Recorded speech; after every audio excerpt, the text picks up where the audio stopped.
Hello viewers, আসসালামু আলাইকুম। আজকে নিয়ে আসলাম একটা খুবই সহজ রেসিপি নিয়ে, ডাল রান্না, ডিম ভাজি দিয়ে ডাল রান্না। এটা খুবই সহজ একটি রেসিপি, বাসায় সবজি বা মাছ না থাকলে খুব চটজলদি বানিয়ে ফেলতে পারবেন। প্রথমে দেখে নিই কী কী আছে এখানে। 1 কাপ ডাল আগে থেকে ভিজিয়ে রাখা, 2টো ডিম আমি ভাজি করে 2 ভাগ করে ফেলেছি, ধনেপাতা আছে, রসুন কুচি আছে, ঝালের গুঁড়ো, হলুদের গুঁড়ো, লবণ। তো এখন আমি 1 কাপ ভিজিয়ে রাখা ডাল একটা প্যানে দিয়ে দিচ্ছি। তাতে আমি 2 চা চামচ পরিমাণ রসুন কুচি দিয়ে দিচ্ছি। মনে রাখবেন ডালটা আগে থেকে ভিজিয়ে একটু নরম করে রাখতে হবে। এরপর দিয়ে দিচ্ছি লাল মরিচের গুঁড়ো 1 চা চামচ, 1 চা চামচের একটু কম, আধা চা চামচ দিতে পারেন। হলুদ গুঁড়ো আধা চা চামচ, লবণ দিয়ে দিচ্ছি 1 চা চামচ।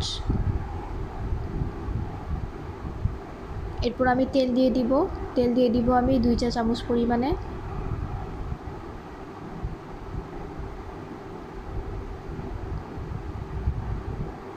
এখন আমি যা যা ডালে দিলাম যেসব মশলা, সেগুলো দিয়ে ডালটা খুব ভালো মতো মিক্স করে নিব। মিক্স করার আগে আমি পেঁয়াজ দিয়ে নিচ্ছি। পেঁয়াজ দিচ্ছি আমি আমার নিজের আন্দাজ মতো প্রায় আধা কাপের মতো পেঁয়াজ দিয়ে নিয়েছি। এরপর পুরো মিশ্রণটা আমি ভালো মতো হাত দিয়ে মিক্স করে নিচ্ছি। আমি এখানে প্রায় আধা কাপ পরিমাণ পেঁয়াজ ব্যবহার করেছি। অন্য সময় সাধারণত আমি আমার আন্দাজ মতোই মশলা বা পেঁয়াজ দিই। এবার আমি মিশ্রণটাতে পানি দিয়ে নিব ডালটা সিদ্ধ হওয়ার জন্য।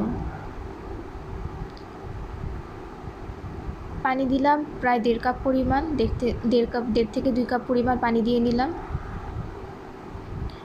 ডালটা হয়ে এসেছে। এখন আমি যে ভাজি করে ডিম রেখে দিয়েছিলাম, সেই ডিম ভাজিগুলো দিয়ে দিব।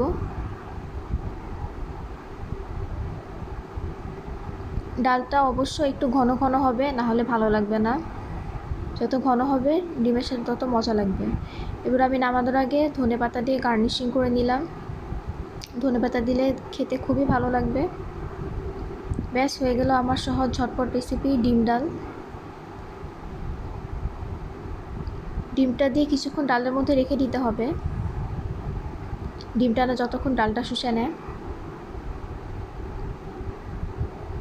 এখন আমি নামিয়ে ফেললাম। তৈরি হয়ে গেল আমার খুব সহজ রেসিপি এবং ঝটপট রেসিপি, ডিম ভাজি দিয়ে ডাল রান্না। 1-এর ভিতর 2, কোনো এক্সট্রা বাড়তি ঝামেলা নেই। খুবই মজা এবং খুবই সহজ। ভালো থাকবেন, আমার চ্যানেলটিতে সাবস্ক্রাইব করবেন, লাইক করবেন, শেয়ার করবেন। Thank you.